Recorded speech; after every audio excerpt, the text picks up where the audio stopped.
On this episode, we're going to dive into some of the PANS results that we didn't get to last week. We're going to talk about some of the electric moments that you guys should know about. We're also going to look ahead at the ADCC West Coast Trials, as well as who's qualified for the ADCC World Championship and what we think about these brackets and how they're shaping up for the World Championship. But first, I want to say that the FloGrappling show is brought to you by Merrick Health, helping athletes optimize hormones, improve recovery, and maximize performance through precision lab testing and expert medical oversight. I'm about to get linked up with the boys. I'm going to go do a full blood panel. I'm just going to see where I stand health-wise. You know, you can use it just to see where you are, how you stand health-wise, do all your blood work, and then, you know, I'm as young as can be. But as I get older, I got to see, you know, how things shape up and all that. So I'm excited to get my blood work done now. But let's go ahead and jump into the episode and get right to it. What's up, everybody? Welcome back to the FloGrappling show, aka the worst show on the internet. As always, I'm Big Nasty Trey Robinson, and we got Big Uncle Reed right there. We're going to be diving in to some of the PANS results. Kind of just, the structure for this show is unstructured segments about whatever we want to talk about. Okay? Love it. And so what kind of stuff do you want to talk about, Reed? Yeah, we'll talk a little bit about PANS. We got ADCC Trials, West Coast Trials coming up. Things are starting to kind of, paint a clearer picture of what ADCC Worlds is going to look like. But man, honestly, this past couple weeks have just been a crazy couple weeks in Jiu-Jitsu. There's so many events out there, so many people putting up highlight reel submissions and stuff. You know, of course, you had WNO, you had PANS, you had PGF, you had UFC BJJ. It's just like a crazy time to be a jiu-jitsu fan. If you like watching jiu-jitsu, there is plenty to watch out there. For sure. I think like this week specifically was nuts, but honestly, like all of 2026 so far, especially March, has been absolutely crazy with jiu-jitsu events. Do you think jiu-jitsu is in a good place with all these events? Like what's your stance currently on, like, obviously it's like if you're a fan and you like different types of things, you want to see 3 5-minute rounds, you want to see a pit or a bowl, I guess they call it. You want to see WNO rules, sub only 15 minutes, no breaks. Like there's kind of everything available. PGF just kind of has their whole vibe is just their own thing, to be honest. Like I made this joke when I was watching one of the streams that like the amount of audience members watching PGF wearing sunglasses is 10xing any other event. You will never find another event that even comes close to the amount of people wearing sunglasses, and that's just kind of that cool, suave nature they got. But I guess, yeah, overall, do you think jiu-jitsu is in a good place when it comes to all that stuff? Yeah, what I like about PGF there, as you're talking about, is like it really is just like directly from Brandon McCaffrey's brain onto the screen. And luckily, his brain is a like diehard jiu-jitsu fan, similar to kind of my brain, I would think. So it's just great to see somebody who's like a diehard, passionate jiu-jitsu fan just taking what he thinks is like the best for jiu-jitsu and putting it on the screen. So that's been super fun to watch. But I don't know. I mean, jiu-jitsu is in a great place, I would say, kind of like overall. It's exploding more than ever. There's more people out there. It's like the gyms are packed. It seems like everybody is opening a jiu-jitsu gym, especially here in Austin. There's a jiu-jitsu gym like on every corner these days. And in 2 weeks, there's going to be another one. In 2 weeks, there's going to be another one. So there's so much good jiu-jitsu out there, so much like, great people to learn from, all these people, so much knowledge out there. And so many opportunities for all these guys to compete. For a long time, it was just 1 or 2 shows. Now it's 10 shows they can compete on. But I don't know. I do wonder if like we're going a little faster than jiu-jitsu can kind of keep up with it too. A little big for its britches almost. Things are getting obviously just like a little oversaturated, and you want to give all these guys the big opportunities and everything, but there's only so many guys that deserve the big opportunities, and so obviously everybody's kind of fighting out there for the bigger names, and it's kind of creating some things that I feel like are not going to be great for jiu-jitsu in the long run. Who knows? What do I know? But we'll see. More exposure, more money in the sport than ever, more eyes on the sport than ever. It's got to be a good thing, I don't know. What do you think? Yeah, for sure. I think overall it's obviously a good thing, It's like it's got to be like one of the best times to be a jiu-jitsu athlete, right? Like to be like actually like one of the competitors going out there and not just trying to get like big matches, to get a lot of matches, but also to like have opportunities to kind of like I feel like right now there's a good place in jiu-jitsu for every level of competitor, if that makes sense, So it's like maybe used to you would, and I still think this is a incredible place to cut your teeth and like build your name. I think honestly a critique I have of like current jiu-jitsu is that not enough people are doing this, but it's like used to you would be grinding IBJJF opens and everything, hitting majors. Finally, you have some breakout performances at colored belts, getting notoriety, and then like make it on WNO or something like that off of like a double gold at. I mean, Pedro Mourinho, good example. Pedro Mourinho, he was grinding for a long time. He double golds 2021 Nogi Worlds, then gets on Who's Number One, wins the belt on Who's Number One. Now he's held it ever since then, you know, and. I guess I just want to clarify that though, that I do think that's one of my critiques of like current like colored belts, maybe, you know? It's like, who am I to critique? I don't know. Skip the line a little bit. Skip the IBJJF. Blue purple belt who have had kind of some good success, and instead of going out there and winning Nogi Worlds or winning, you know, an open or just kind of trying to kind of grind it out, they're getting bigger opportunities as a blue belt, as a purple belt. And so a lot of those guys kind of are like skipping that kind of middle path that we've seen for a decade or whatever, you know? I still think it's just such a like good path. Like it's such a, like if you show up to IBJJF, you get good matches. You get hard matches, you know? No matter what. And it's like, an example would be like Nicolette Kiss. Nicolette Kiss, like she's from Hungary. She's not out there. She's not on main character. She's not in Austin doing like, Austin has like tons of regional, local, like Thursday night fights at 10th Planet, all that stuff where it's like you can get a match. She's grinding IBJJF majors, winning a bunch. She won brown belt pans in her weight division, got silver in the open class, but she's been doing that consistently now at colored belt. So it's like, I'm super hip to Nicolette Kiss. You know what I mean? She's like, it just puts you on the radar of kind of grappling fans. The Good Night, Nicolette, the Good Night Kiss. I'm trying to popularize that. Nicolette, the Good Night Kiss. It's pretty sick. But I guess back to my original point, though, is like every level of competitor you are now, there's like a super fight show available. You know what I mean? So it's like there's main character where you can get sick matches. You can get a crazy match. You can do a freaking 1v1v1v1 4-man, you know, sub-only match. You can do all kinds of wild stuff. You can go, like, I feel like PGF, like Brandon's got a good thing going where it's like he has high-level dudes. Like, I would say this season, it's like Jet Thompson seems to be like the clear cutting away, like, this is one of the guys, you know, like the staples. But then it's like this big list of dudes who are like just every week making a bigger name for themselves, like showing like, oh, wow, this dude's actually nasty. You know what I mean? So it's like Brandon's doing a really good job of kind of digging up that like little pocket of grapplers who like haven't had a shot to be on a big stage, who are like getting that. Then obviously Who's Number One kind of still just doing what we can to put like the best against the best, you know, like super sick high level matches. UFC BJJ is like kind of in that way. I think some of their matches are a little weird. Some of them are sick. If I'm just being completely candid and honest, you know, sometimes I'm like, oh, I don't know if that's the one. I don't think that they're like deep in the jiu-jitsu community yet. Yeah. And I feel like a lot of their kind of like matches and stuff have kind of pointed that out, that they're not super like deep hip to everything that's going on currently in the jiu-jitsu community. You know, maybe they'll get there, obviously. But yeah, and then it's like obviously when you have Andrew Tackett, it's also like that helps. Like, Andrew Tackett must. So it's like they got that. Can't argue that for sure. But yeah, I was just gonna say, I don't know, not to call out like a guy like Landon Elmore, you know, because I think Landon Elmore is incredible, and I love watching his jiu-jitsu, and we got to watch him on EBI and stuff like that, and he's been on PGF, and he's been on UFC BJJ, but I feel like Landon Elmore is a guy I would have seen out there winning ADCC trials or something like that, and kind of like, and I'm just a little bummed that I don't get to see a guy like Landon Elmore against, you know, I guess not Dorian, but against, you know, the Corby bros, or you know, Johnny Grippo and people like that, you know. So, you know, different paths out there. We'll see how it all shakes out. But definitely, jiu-jitsu is a wild sport. For sure, and things just keep getting wilder and wilder kind of every year. This thing's constantly progressing, constantly evolving into something different. So yeah, I mean, there's no centralized federation or governing body over jiu-jitsu, so it does just leave it wide open to just like you can have like inside this already like subculture fringe thing. There's like an infinite number of also subculture fringe things within that. So it's like you can compete on a pontoon boat in Austin, and it's like sumo, judo, jiu-jitsu, wrestling, mixed rules, where it's like if you get thrown off the floating raft, you lose, kind of sumo style, like thrown out of the ring, you know? It's like you can do that if you want. You can go, which is something I'm still trying to do. I just got messaged again by Pit Boss Grappling, the John Wick Invitational. I got to pull that off. I got to go compete on there.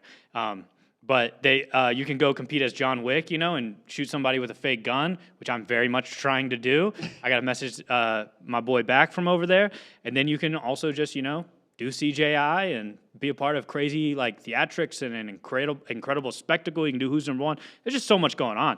And obviously I feel like it's probably best for the athletes right now with all of that. And for the fans, it's maybe a middle ground. Maybe there's some level of what the freak am I watching? Every time I turn on Flow, there's a different event that's crazy, and then I go to Fight Pass, and I'm like, wait, what's so many on? rule sets? Yeah, it's it's just so many different things to kind of have to expect a normal jiu-jitsu blue belt to kind of keep up with. Oh, this is this rule set, this is that rule set. They do this thing a little differently. Oh, that submission doesn't count here, but it counts there. Yeah. It's so it does get a little crazy, but I guess I don't know if you guys are watching at home, you're watching a lot of jiu-jitsu. Let us know where you think jiu-jitsu falls right now. What stuff are you watching? What stuff are you liking and not liking, to be honest? A little crowdsourcing, a little research and development here, I guess. What kind of stuff are you guys hip to, not hip to?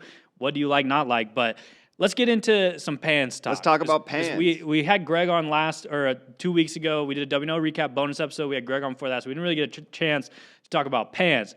But boy, oh boy, was there an insane moment from the 2026 Pan Championship. You want to guess what I'm talking about?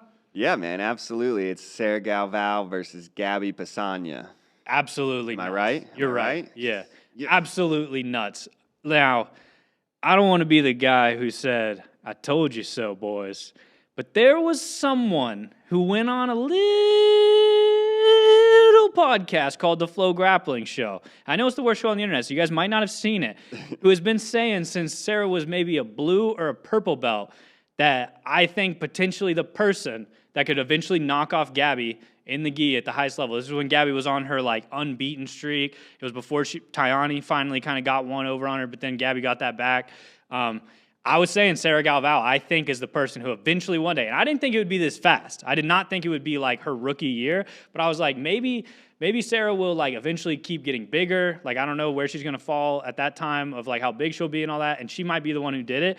But for Sarah in her rookie year to go European absolute final and lose by just an advantage, and then the next event at Pans where they face again in the absolute final to beat Gabby Pisagna was absolutely nuts. That kind of blew my mind. I think we have the match kind of queued up. Well, I was going to say, Slack, could you play the clip of Trey saying that he was going to... Did you guys find it? Up. I gotta dig that up. You don't have the clip. Never mind. What the heck? I'm gonna dig that up. I'm gonna make a sick social reel from that. No, obviously they had a very close match at IBJJF Europeans, and everybody, kind of thought, or was just interested to see where Sarah kind of falls when fighting against the greatest of all time, the greatest female of all time. Gabby Pisagna has really claimed that and held it down for the last couple years. And so it was a big question mark about Sarah Galvao and where she was going to kind of slot in that absolute division. She goes out there at the IBJJF Europeans, has a very close match, and I believe it was decided on advantages. And I think us all walking away from that match was okay, it's possible. There is an avenue of victory for Sarah. Is it going to happen at Pans? Is it going to happen at Brasileiros? Or are they going to save a big one for Worlds? And we're going to really see it at Worlds. Sarah seemed to kind of get what she needed to get from that Europeans final. A very close final as well, up until kind of the last 50 seconds of the match. And Gabby got close to a couple pass attempts. She racked up a couple advantages there. You can see she got 3 advantages. So, and she was getting pretty close to passing Sarah's guard. Sarah was doing a good job of just retaining or going out of bounds or something like that. So never got the points. But yeah, obviously we were watching live. We were doing Who's Number One stuff, and we were watching this live, and we were like, all right, 35 seconds left, tough to do anything to Gabby in 30 seconds, and then boom. The single leg straight to the back, rolled through, hooks in. I mean, that was nuts, dude. It was literally we were in the media room just being like, oh, man, nothing crazy, just Gabby's going to win by advantage, kind of same thing. And then that last little thing where Reed was looking at his laptop, and he's like, "Oh shit, Sarah's gonna win! Sarah's gonna win!" And I was like, "Whoa, wait a minute!" And then you weren't 100% sure if they were gonna give her points there on the edge, because right here you can see Gabby kind of playing the edge well. Yeah. And I feel like she kind of did play the edge really well, kind of throughout the entire match. So I don't know if that was kind of something that the referees were thinking about, that she's maybe playing the edge a little too much, because I'm not sure in every situation they would give points here to the person attacking, but they certainly did in this, and I think it's the right decision. She clearly has 2 hooks in, and then she rolls. They reset on the back, so they give her points for a takedown and the back. So now suddenly here, 27 seconds left, you can see her whole team's going crazy. Here, what we got here? Yeah, they're kind of deciding. Yeah, they're going to talk to the referees. Kind of deciding what they're going to do. Of course, IBJJF has this kind of new process where they really talk to all the side referees and there's make people reviewing footage. Yeah, there's a table of just side referees that are just deciding these controversial kind of decisions and controversial kind of moments in the match, so the ref on the mat isn't like super focused on all that. Sarah hit her with that spider monkey though, huh? Just freaking Boom. Off the single leg, just straight to the back, just like quick. And so, yeah, they reset her back in here. That's 4 points plus the 2, 6 points, 28 seconds left. And it was like, oh, man, that happened so quick. Where suddenly now Sarah is dominating the match. And, obviously kind of not a lot of time here to do much. But what a moment for a girl like Sarah Galvao. She's been in this jiu-jitsu game for a long time, finally gets her black belt. Look at her now. She's like, man, I'm not happy with just the points. I'm with the arm too. Hunting for Gabby's arm. Dude, Sarah's nuts. And so, man, I mean, really what makes this most exciting is now that they are 1-1, and they will most likely meet up again at Brasileiros, and they will most likely meet up again at the World Championship for kind of all the marbles. That's the big one that really, really matters.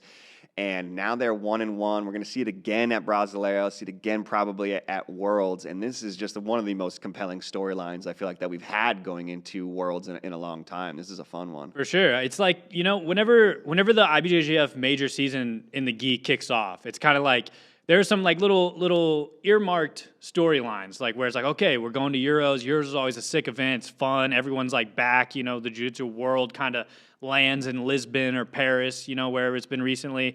And we kind of kick things off, and it's like, boom, all right, Tynan's saying he wants to do all the majors this year. Pato is going to he's the decade of Pato just continues, And you kind of like wonder, like, all right, how many of these storylines keep going throughout? And then, they meet at Euros. Now they meet at Pans, and now we're 1-1 with Sarah Galvao and Gabby Pisani. And like you said, it's like, to me, now the clear-cut biggest storyline in gi jiu-jitsu, and the most exciting thing is this like new Gabby versus Sarah kind of back and forth. Like the fact that we're going to get to tune in for Brasileiros, what I think is one of the wildest environments in all of jiu-jitsu. At Brasileiros, dude, look up into the crowd whenever they get to like, when they bring it down to just 2 mats left for semifinals and stuff down there on the edge. It like the venue, like the bowl kind of like goes around. It's Coliseum style. Everyone's hanging over the edges. There's going to be people yelling chants. There's going to be freaking, what's Gabby's team name? I'm forgetting. There's too much going on. I'm forgetting everything. Infight? Yeah. There's going to be an entire Infight crew just yelling a bunch of Portuguese chants and whatnot. The Dream Team's going to be screaming for Sarah. There's going to be 15 dudes shirtless just hanging out, not interested in the matches. They're just going to be like chilling. Mario Hayes will be in the middle of them, just no shirt on, just relaxing. It's the wildest environment in jiu-jitsu, in my opinion, is the IBJJF Brasileiros in Sao Paulo. And I think now that like there's something as high stakes as a 1-1 matchup right before going in, like this is going to be the decider for who gets the leg up going into the World Championship. So someone, if they meet, obviously a lot of things can happen, but if they meet again, someone's going to come out of this 2-1 leading into like actually the final all the marbles event, which is Worlds. So I just think we're primed for a sick, finale in this latter half of the IBJJF major season. I'm stoked for it, dude. It's crazy. Yeah, absolutely. Moving on, I guess. Yeah, we can keep it moving. I feel like we got a real glimpse of how powerful the AOJ team can be. For sure. And a real kind of glimpse now of just how many matches that those guys can kind of potentially win at a major tournament. They have so many good guys, and I guess it was kind of headlined by, of course, the mainstays of Pato and Tynan, Dulpra. Those guys are out there just crushing it, killing it. But I guess I did want to mention Colabate's run as well.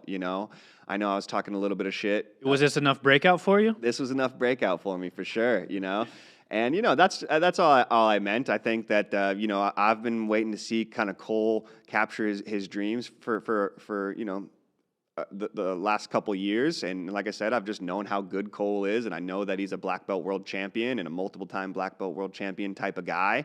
And he's just had, not to say he had some disappointing results. I guess I was disappointed as a fan sometimes. He had the close match with Kennedy and whatnot. And I mean, not to speak for you, but I took that as you were like waiting for Cole to go all subs, like type of thing. It's like where he comes out to Worlds, goes all subs, 4 for 4, 5 for 5, 6 for 6, whatever it is, and just like it's like that's the Cole that you were watching at Orange Belt. Yeah, no, like I said, I really like when I first met Cole.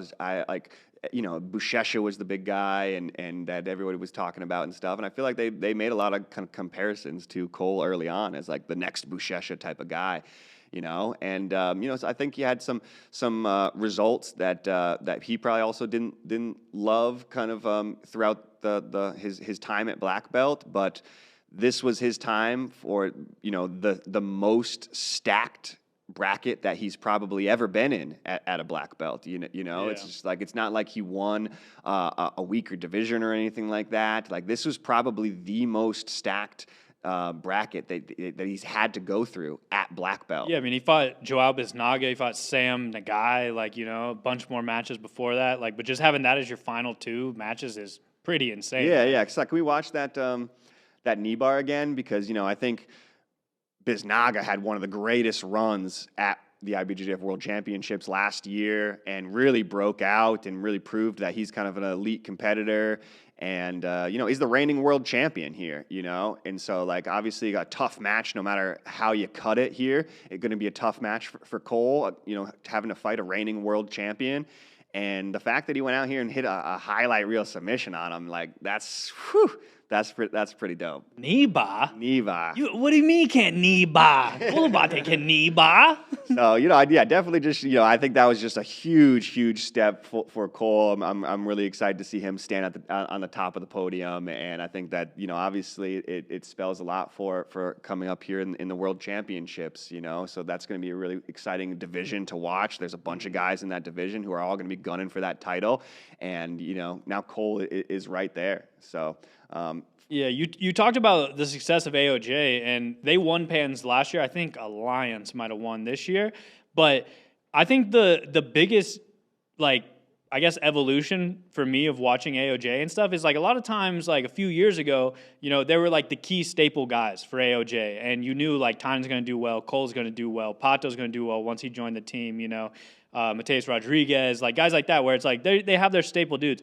But they fill out every division now. Yeah, and it's just not only do they fill out every division, they have wild success in every division. Like Marcus Gomes, he ended up he fought Jalen, right? Earlier on in the Yeah. So Jalen quarters even. because I guess Jalen wasn't on the podium, so it must have been. Yeah, it must have been. But so obviously a guy like Marcus Gomes kind of now they have this rooster weight who's out there murking people too. He's obviously fighting my boy Bebeto here. I love Bebeto. Yeah, and Jalen has just been so consistent in his results. He's been the guy right now since he won Roosterweight Worlds, where it's okay, Jalen's the dude to watch in Roosterweight. But obviously Marcus Gomes came out and honestly, I wasn't really expecting it just because Jalen has just seemed like he's kind of put that division just kind of on his back there and has kind of controlled that division ever since he won Worlds. And it feels like he's young. He's only getting better. It's man, Jalen's going to be the guy here for a little while. And then, for Gomez to kind of upset him and then have, Bebeto obviously is a super tough competitor as well. And Nogi and Gi world champ. Gi world champion, that's right. Bebeto doesn't get enough respect, bro. Put some respect on him. Out there training in Fayetteville, Arkansas, at Fayetteville, BJJ. So Bebeto the CEO now. Bebeto runs things. In Fayetteville? In Fayetteville, yeah. Some people call him the mayor of Fayetteville, so... He's competing with the Waltons. It's Alice Walton and Bebeto, the most powerful people in Northwest Arkansas. Give me Bebeto all day. Bebeto would destroy Alice Walton. If it's a trial by combat or election by combat. Yeah, trial of 7. We should make elections by combat. I mean, that new spinoff? Gordon would like that, I guess. Yeah. We do trial by 7. You just put your 7 best up against the other 7 best. We would dominate the corporate world soon. I would have a real desk. We missed that brutal ankle lock. Was that what that was? was? Sorry about that. Brutal ankle lock. Yeah, let's watch this again real quick. We got a little tangle up here. The boys tangled up a bit. Classic rooster weight position right here. For sure. That we all get into in the gym frequently. Just me and Reed, dude, a couple 200-plus pounders just getting into this position, bro. You know we spent some time here. Nah, you'll find me in Will Wilson positions. Deep half, baby. Mm-hmm. A relatable grappler. That's why I like him. But yeah, Marcus Gomes obviously gets the sub here. And you know this is just like bone-breaking 100%. tight. Like, it's just no fun to be in at all.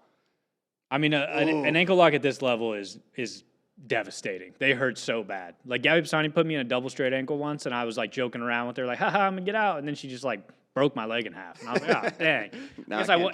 I won't be at work tomorrow, Reed. He's got both my ankles broken. But Marcus Gomes wasn't the only guy from AOJ, though, I guess, to further my point, that had success. It's like Pato wins light feather. Cole wins feather. So the first three lightest divisions, all AOJ.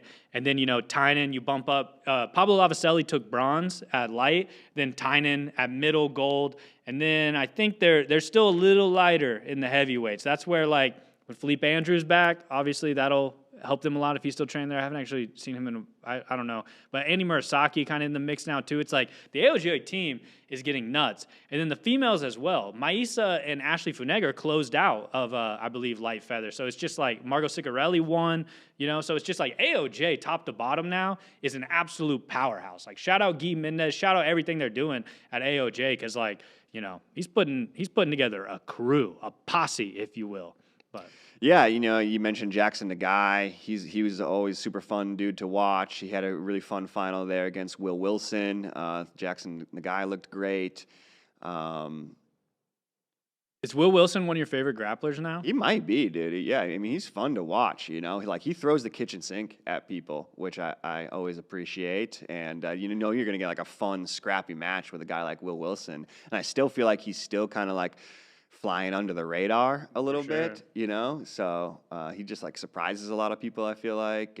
But he's just another guy who I feel like had a breakout performance at Euros, obviously, and silver medal at Pans. So he's another guy who's going to be gunning for those divisions at Worlds, and things are starting to get exciting. Yeah, something came across my desk. A new thing came across my desk of old Will and Mr. Wilson. They were in their garage. And Will was doing some sort of workout. I think they were throwing a ball around or something. And Mr. Wilson was just launching that thing back at him, dude. Just, and just slamming it into Will. And he was catching it. Mr. Wilson is no joke, dude. He's no joke. This guy, I can tell by the cut of his jib that he's a freaking stone cold killer, dude. Just an Hawaiian assassin sent to the mainland to cause disruption and shenanigans and whatnot, He's got the verbal air horn he drops during the matches. Mr. Wilson is something to be studied, all right? I'll just say that. Mr. Wilson is something to be studied. We got to investigate this guy. I'm a big fan. Mr. Wilson. If there's two guys that I want on my good side, it's Mr. Wilson. Can you guess the second? Kyle Sains. Yep, so I'm getting out early. Kyle Sains I caught early. Mr. Wilson, I got to win him over in the later stages, I got to make him a Trey fan because I want to roll up to events and I want to be in the middle, like I'm like kind of like the team leader, But then in reality, it's like I got Mr. Wilson and Kyle, and they're actually the guys who are going to make everything happen. And I'm just kind of like the smooth talker who's like, oh, we don't have passes for this event? Kyle, hit him low. Mr. Wilson, hit him high. And we go wherever we want. Here's a medicine ball, Mr. Wilson. Yeah, go ahead and take him out. You give Mr. Wilson clear instruction and like a mission to accomplish in a medicine ball, and we could run the world. Mr. Wilson with a medicine ball and a clear mission protocol, we run the world just like that. So me, Kyle, Mr. Wilson, we're going to be on top soon. I don't know about all this other jiu-jitsu stuff. I just know that that's the triad that will be running things soon enough. We got to think of kind of a 3v3 matchup for you guys, maybe. Us three versus, dude, we could take anybody and anything. Like, literally anybody. We could go from freaking, Mortal Kombat to lawn darts. You name it, and we're just cleaning up, bro. This might be the most powerful 3v3 in human history. We could do a research and development competition, and we could do a rope climb competition. You name it. You think you're passing Mr. Wilson's guard? No chance. And I would never act like I would. Mr. Wilson doesn't get his guard pass. He's like Chuck Norris, dude. You don't simply pass Mr. Wilson's guard. He submits you along the way, you know? It's like, oh, wow, I'm past Mr. Wilson's guard. Now I'm waking up in a hospital bed. When Mr. Wilson puts you out, you don't wake up on the mat with someone holding your feet and someone else going, don't hold his feet. That's actually bad for their brain, you know? We still haven't caught up to modern medicine on which technique to waken someone else. Yeah, Jerry's still out on yeah. that. You know, we're not. Yeah. But you don't wake... You wake up in a hospital, dude, and then you're like, oh, okay, sick. I'm in the Austin hospital where I went out, and they're like, no, dude, we flew you to Germany. That's how serious this is. We had a flight. We med-flighted you to Germany. Your bill's going to be $400,000. That's the type of devastating recourse. It's a 48-hour helicopter flight from Austin, Texas to Hamburg. That's the type of recourse you have whenever you try to pass Mr. Wilson's guards. So don't even think about it, dude. But... So shout out Mr. Wilson. Shout out Papa Sains. Papa Sains. Holding it down. Yeah. We got it. We got to get all these dads in one bracket and just see who comes out on top. Mr. Wilson, Jeremy Abate, the guard father. You think I don't even want to dive into it. This is going to cost. I was going to ask if Mr. Wilson could pass Jeremy's guard. I don't even want, dude, we say some things and people get mad at us on this show. We would never recover from breaking down which father we think would win this bracket, but I want to see it play out, all right? Jiu-Jitsu's looking for good gimmicks to run with, you know? A lot of weird events pop up. I got a gimmick for you guys. Let's get all the highest level competitors into their dads into one bracket, and let's run that shit. That shit would be insane, dude. Papa Roots. Tackett's dad. Tackett's dad, yeah. The brown belt representative. Hey, William, give your dad a black belt. But I'm kidding. Papa Roots, Papa Tackett, Papa Signs, Papa Wilson, a lot of papas. Guardfather. The Guardfather, who might have the coolest name of all of them, to be honest. He kind of got that one early. But who else? Like, I know we're forgetting a bunch. I'm sorry if I'm forgetting your father. But we'll put together the makeshift bracket. We'll get this all sorted out, and we'll tell you guys what, in a hypothetical world, what we think the best father jiu-jitsu bracket would be. Your dad do jiu-jitsu? Yeah. My dad still just, every time I talk about jiu-jitsu, he's like, yeah, but if some guy was trying to fight you, like, what would you do? And I was like, Dad, I can chuck a little knuck, too. I wouldn't even use jiu-jitsu, dude. I'm the heavy hands division. Come on, Pops. That's what my dad says. My dad says, we're like, well, I'll just stick my thumb in your eye. Yeah. I'm like, okay. Street rules. Tim Kennedy, he's a dad. He just breaks jiu-jitsu. Yeah. Jiu-jitsu is broken.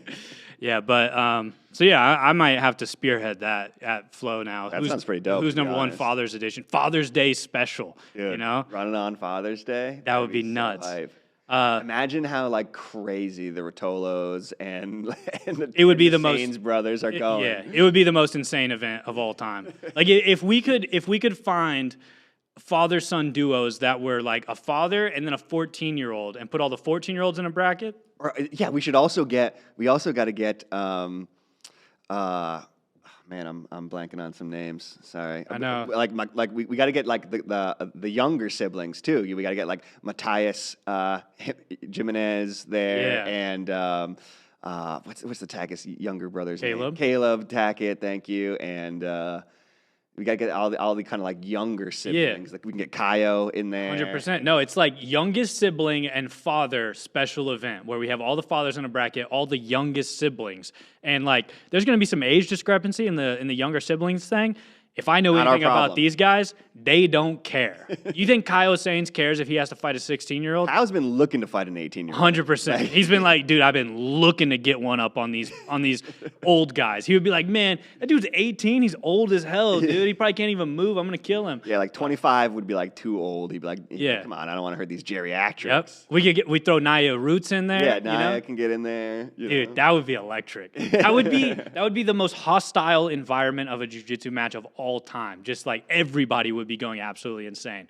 I love it though. This is, man, get Ben on the horn, dude. We got to get Ben on the horn to make this happen. Mark Flo, should I go grab Mark Flo, see how much money he's willing to allocate to this? I assume billions. Yeah, go grab him. Yeah, go grab him, bring him on the show. I assume billions, you know. Without any knowledge or anything, I think he would donate billions for this. But so yeah, there's father jiu-jitsu talk. Hopefully someone out there can relate. Slack, I guess. Slack's a dad. You can put Slack in there. Get Slack in there. Wow, I might go try to have a kid real quick, so I can get in the mix. You could put like Xavier against like Liz Clay's, maybe. Yeah, true.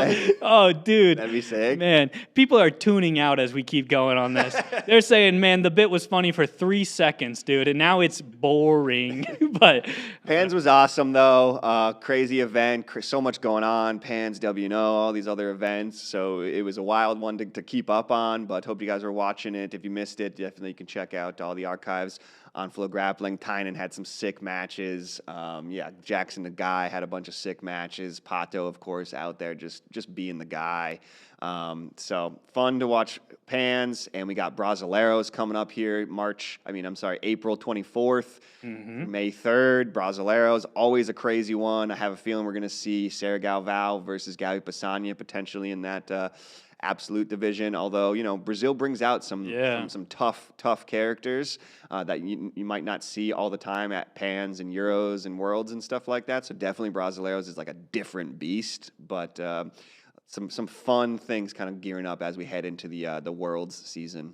For sure. So Brasileiros on the horizon. Up next, though, on Flow is going to be ADCC West Coast Trials. This West Coast Trials is probably one of the most fun trials. Yeah, it's like the best trials, I would say. It's like Euro trials this year was super fun. I feel like that's kind of like making a contender for being one of the best trials out there. And there's just so many European guys that are making a name for themselves at being in Europe this time around. So I feel like it even brought out extra guys. But really, West Coast Trials is like the best trials, I feel like, and probably the hardest trials to win. For sure. So we kind of there's still some time to register, so this might change a little bit. I'm not sure if it's going to be Wednesday or next Wednesday. I think it might be closing, but we can kind of take a look at just like kind of some early registrations here. Not too early, I guess. It's going to be here pretty soon, a couple weeks. Yeah, we got Dom Mejia, Reese Lefevre, Isaac Cordova. I saw Johnny Grippo's in there. Johnny Grippo in there. James Ortiz, the man, the myth, the legend out there trying to put on a show for everybody. James Ortiz going to make a run. James Ortiz, man, he's the truth, huh? Yeah. He's nuts. I really feel like, dude, this is going to like catapult him to that next level. He's even like in the gym and stuff like that, you were talking with him and stuff, and I feel like he was still kind of trying to find that confidence, but just being there at who's number one with him and just seeing him and stuff, it was like, man, this is going to catapult this dude to that next level where it's like he made the second day of East Coast Trials. Now he's going to make the semifinals at least, we'll see, obviously. Anything can happen out there. It's such a hard tournament. Tough bracket, but I think you guys got to circle James Ortiz when he's out there. Yeah, for me, James Ortiz is now I don't know. The potential of James Ortiz seems to be so incredibly high, but also the potential of Chingy Sainz is incredibly high. Like all these dudes is still like so high, but then it's like you meet a dude who kind of looked incredible at East Coast Trials like Reese Lefevre early. That kind of puts a stop to all of that. You know what I mean? Or, James or Chingy, someone like that, beats Reese, and it's like, this is insane. But I definitely think, I guess, like, people to earmark for me, I do think Reese Lefevre is one of those. Yeah. I think he looked incredible. Did Dorian beat Reese at I think so, yeah. I think that's where he ended up. Dorian. I'm pretty sure. Yeah, I can't quite remember. It's all a blur, but I mean, Reese has been on this circuit for a long time now. It feels like, and he's had a couple breakout performances. Got the bronze medal at East Coast Trials, if I'm not mistaken. I think so. Yeah. I believe he's hard to keep up. Bronze medalist there from East Coast Trials. He's just been out there kind of like trying to make this happen. And I totally agree. When you look at the bracket now and just how successful he's been and his game, I feel like is a puzzle for a lot of people, and especially for the guys like, Isaac Cordova and Johnny Grippo, who are a little bit more kind of traditional, I guess, in their approach. Johnny's not that traditional anymore. Yeah, true. He's an eco guy, but I still feel like you kind of see him as like a passer to the back type of a guy. Whereas Reese obviously is a heavy leg locker and a nasty outside heel. But I think even at East Coast Trials, he showed off some of his wrestling and stuff like that, and had a couple good matches where he stayed on the feet. So, and obviously I think those Kingsway guys do all just have kind of underrated wrestling, and they don't like to use it as much. But ADCC forces you at some points to use your wrestling. So I think he's kind of building out a well-rounded game. And Yeah, Reese has definitely got to be one of the favorites going into this West Coast Trials, I would say. Yeah, we talked about that when we recapped East Coast Trials, that like Reese has very specific Kingsway style wrestling, you know, that like applies directly to the ADCC rule set. It's like the way they kind of focus, it seems, and train wrestling is like very much a specific to ADCC rules and like accomplishing what you need to once you get to the point where you can no longer pull guard and everything. So I think Reese does that super well. Yeah, they all got those like Uchimatas and stuff. Yeah, getting people's hands on the mat, you know, getting behind. But then 77 kilos, I think the big name right away, obviously he comes in as the number 1 seed in like the smooth comp system and everything, is Jet Thompson. Jet Thompson, obviously super sick. Michael Sain's got to be in here, right? I don't see his name. Yeah, I haven't seen There's him. like, there's Max Hansen is registered 77 this time. So if you want to draft him again at 66, I guess go ahead. And yeah, on Jet Thompson, it's been fun watching Jet, of course, on the PGF season this year as well. He's out there killing it. But one of the things that I think is just such an advantage for these guys that are doing PGF is like you just have so much experience over those 4 weeks that they do the event, and these guys are having so many matches and so many different people, and they don't have time to kind of really hunker down and like game plan for these guys. You know, it's kind of just like, all right, next up is you're fighting this guy, you know, and so I feel like it's just like a really good way for these guys to just like stack experience and stack high level experience. And so when Jet comes into this ADCC trials, he's just going to have such a huge kind of like mat time advantage over everybody else out there. You think there's going to be any like fatigue on him? Like it's a pretty grueling schedule he's been on, flying to Vegas every single week. I don't know, maybe he stays there. Maybe they have a house they stay in the whole time, or constantly flying to Vegas, competing every Wednesday. Like, that's pretty grueling. Definitely. I mean, one way or the other. I mean, I think like, you know, definitely you can get burnt out and it will hurt him, or it can kind of go the other way where it's just like he's just kind of supercharged and kind of just like his body's just hardened to the fight, you know. And I don't know. I don't know much about Jet Thompson, but looking at him, he looks like a guy who kind of favors the hard road, the grit. Yeah, the grit. He seems like a real gritty guy. So I bet it will help a guy like Jet Thompson. Doesn't seem that a guy who's going to try to kind of make too many excuses or anything like that. So yeah, he's got a blue collar aura about him. You know, that Jet Thompson, you could tell if he wasn't grappling, he'd probably be doing some blue collar shit, some real work. I was hanging up these curtains in my house the other day. Boy, oh boy, I was just giving it the business with the drill and all that. Blue collar as hell, man. Guy like me. To your bones, bro. Yeah, to my bones, in my blood. But yeah, and then yeah, but I think we do got to talk about Michael Sains being in there. Hopefully, potentially he'll be in there, and then Nick Mattia, the two guys who ended up losing there. Or I'm sorry, Michael lost in the final, and then Nick lost to Michael in the semis. And then got the bronze medal, if I'm not mistaken. I believe.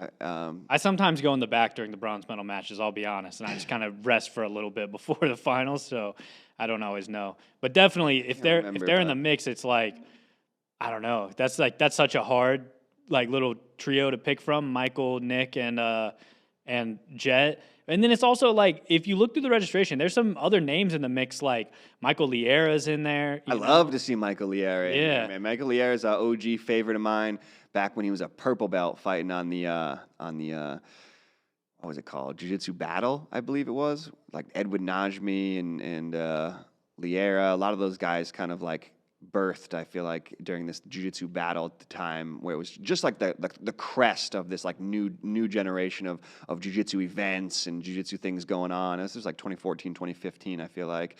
So I've been watching Lier for a long time, and I was always bummed to see him not doing as much competition, because he was a guy who was competing all the time. It felt like at that early black belt, brown belt, purple belt levels.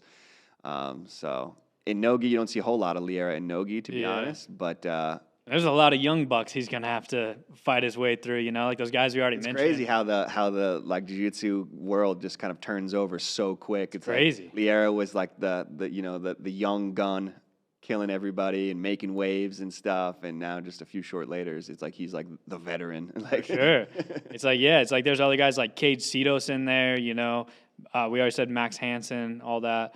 I'm kind of trying to see if there's any names we missed, but yeah, I think 77 shaping up to be pretty sick as well. We can go to 88.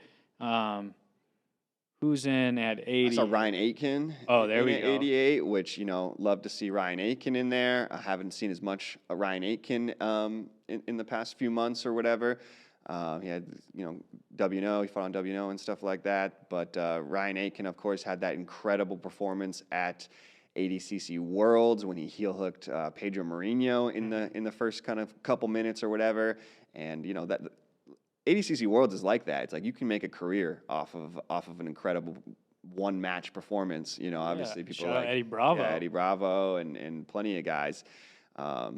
So that was a huge moment for Ryan. And then I believe lost. I forget who he lost to after that, but so coming back for Ryan Aitken, would love to see him at ADCC Worlds. Think he's got a lot to bring to that 16-man bracket at the World Championships. So Ryan Aitken's gonna be a tough guy to beat, I would say. Who else is in there? There's there's some other names like Angelo Claiborne in the mix, Sean Yatamarco, who made the finals at East Coast. Kevin Crane, always a wild card to be watching. Yeah, probably the guy who has like the most ADCC experience out there, to be honest, is Kevin. Yeah, and then let me see who else. Scrolling through. I thought that said Darby Allen. I was like, Darby Allen's in?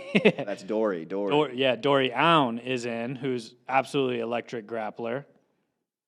I'd watch Darby Allen. Steven Martinez, older fella, but might come in the most fit to form. Yeah. No, he's gonna be Steven Martinez is a guy that you do not want to face. No, that's the dude who's looking around for a roll in the gym, and you immediately reach for the water bottle and just I was getting a sip actually, an extra sip, getting a little sippy poo. Oh, you needed a roll, Steven? Oh man, actually, the way my banking set up, I got checking and savings. And I need to call the bank. We're already 30 seconds into the round. Let's maybe get the next round. Yeah, I'll talk to you on the next one, and then you just dip, dude. You just run out the back door. But no, for sure. I mean, Steven Martinez, obviously, probably one of the older competitors in the bracket, but he's always a dog and can beat high level guys for sure. Play upset for a lot of these guys. He's a hard guy to just do anything against, and has been for a long, long time. We can keep it cruising under 99. I see Abe is in there from Kingsway. Also Brandon George from Kingsway. Brandon George had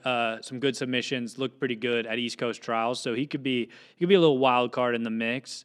Vince Barboza from East Austin Jiu-Jitsu Parlor. I love that Vince is still like, dudes, I'm looking at the thing right now. It says he's 44 years old. It's like Vince doesn't care, bro. Vince is showing up. He's gonna have a good time. He's gonna do some cool shit and be a competitor. He's had good success at the ADCC trials historically in the past. I feel like he's done pretty well. For sure. Justin Michael is in there. Michael. WNO vet, won the qualifier to get in at the WNO 31 bracket. Micah Brakefield, one of those, I believe he's kind of from that Pacific Northwest area there and trains with guys like Nate Orchard and stuff. He was on the Submission Underground circuit for a long time. Gotcha. And then over 99, let's see. Czar. Yeah, over 99, I'm picking Nick Hartman, just kind of straight out. I think this is the one Nick Hartman gets done. I just think Nick Hartman is so good, to be honest. I know he takes losses. Everyone takes losses, He lost in the finals against Brandon Reed, but, I think Nick Hartman wins this one. I see Austin Baker in there, too. I haven't seen a lot of Austin Baker recently. But, yeah, those are kind of the ones that stand out to me. Devontae in the mix, actually. Damn. Oh, okay. Well, now I'm like, that's tough. The Devontae, Nick Hartman. I didn't know Devontae was in there. Yeah, obviously, you saw how just kind of disappointed that Nick was at the East Coast Trials, losing to Brandon Reed, and his coach, Robert Drysdale was there, and it felt like, from that moment, they were already game planning for the West Coast Trials. It was clearly very, very important to him. So I have a feeling that Nick's been putting in a lot of time getting prepared for this. And then Michael Pizzuto in there too, Big Vince, Oh, Trials champ. So, he won West Coast last year. I believe he lost to Michael Perez in the finals, but he got the invite. He did get an invite. Gotcha, yeah. So that's a big boy. That's a hard boy to deal with, Yeah, and then like 6'10". Yeah, he's massive. The women's division, so the women are going to qualify this time. I feel like there's some names where I'm curious about that aren't on the registration yet that I wonder if they'll be able to get in, or they're like, I guess, available to compete and everything, like Anna Meyer Domo, obviously. Yeah. Like, I'm not going to lie. It would be a shame if Anna Meyer Domo doesn't punch her ticket to Worlds this year. Like, it's like the stuff she's done this year in ADCC, at the tail end of last year, IBJJF and everything, it's like, it would be a little bit of a bummer if Ana Mayordomo didn't end up being at the World Championship.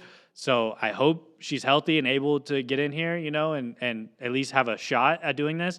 But there are some tough competitors signed up as well, like Amanda Bruce, I think is one of the favorites that I'm just looking quickly that I see. Ali Wolski. She had a good run at the East Coast Trials as well. But yeah, you know, I guess I'm not sure. I know Anna suffered a bit of an injury at the European trials. Yeah. We haven't seen her since, right? Yeah, so I don't know a lot of the details on it. That's kind of what I've heard the murmurs of that. But, you know, hopefully she's healthy, able to do it. Minus 65, Maka Vickers is definitely one to watch. Claire Butterfield, a WNO vet as well. Probably a lot of females we're missing here, so I apologize for that. And then plus 99, we got Jennifer Case. Plus 65. Or plus 65, yes, sorry. Jocelyn Molina, Natalie Levesque, you know, so definitely all these divisions shaping out to be pretty competitive, pretty sick at West Coast Trials. And I know Mo's involved with West Coast Trials. I know Mo likes to put on a good show. So I think you can expect this one to be pretty electric. We're probably going to have it's going to be like the same setup from what I've heard as like 2024 West Coast Trials, right? Like all the lights, the theatrics, the smoke, have a little more theatrics, so much smoke, more smoke than you could ever dream of, dude. So much smoke that you might not even see the action. There's so much smoke. But yep. So it's in Pomona, California. So if you're in the kind of LA area, definitely come check this one out. Definitely in-person trials are always kind of wild and fun, and Mo, you know, definitely curates things to be an exciting event for the fans. So definitely come check that one out. April 18th and 19th in the LA area, Pomona, California. There we go. Check it out. Sure. Honestly, I am jacked for ADCC West Coast Trials. It really is kind of one of the best trials. And it almost, I think we have one more Asian trials, I believe, still I think so, yeah. after this. So the trials are kind of wrapping up here. We're starting to get a clear picture of worlds. The invites are starting to kind of roll out. They've had some fun, interesting invites so far. Mateusz Szynski in, Adam Wardzinski in. Some of our favorite guys to watch are on the come up there. So that's going to be exciting. And man, you know, there's still 4 or 5 months, but ADCC season is crazy. It's wild. ADCC is a wild time, bro. There's going to be so many crazy things that happen from now until the World Championships in Krakow, Poland. So definitely stay glued because who knows what's going to happen. Yeah, we were going to dive a little more into who is qualified and everything for the World Championship, but I feel like we've been going for a while, so maybe we'll save that for another episode. We can focus a little more on it. Do you have a favorite moment from West Coast Trials?